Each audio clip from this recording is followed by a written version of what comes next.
आणि पुढची एक मोठी बातमी पाहूयात। पाटण्यामध्ये मोठा हिंसाचार उसळलाय। 0 मैल परिसराजवळ एका व्यक्तीचा रस्ते अपघातामध्ये मृत्यू झाल्यानंतर हिंसाचार उसळला।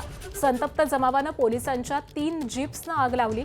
पाटण्यातील बायपास पोलीस ठाण्याच्या हद्दीमध्ये राष्ट्रीय महामार्गावरती झालेल्या एका भीषण रस्ते अपघातानंतर स्थानिक नागरिकांनी मोठा गोंधळ घातला। त्यांनी रस्ता रोखून धरला आणि जाळपोळ करत 5हून अधिक वाहनं पेटवून दिली। शुक्रवारी पहाडीजवळ राष्ट्रीय महामार्गावरती हा दुर्दैवी अपघात घडला आणि त्यानंतर तिथे प्रचंड गोंधळ निर्माण झाला।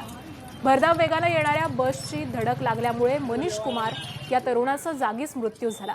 या अपघाताच्या बातमीमुळे स्थानिक नागरिक आणि मृताच्या नातेवाईकांमध्ये तीव्र संताप पसरला।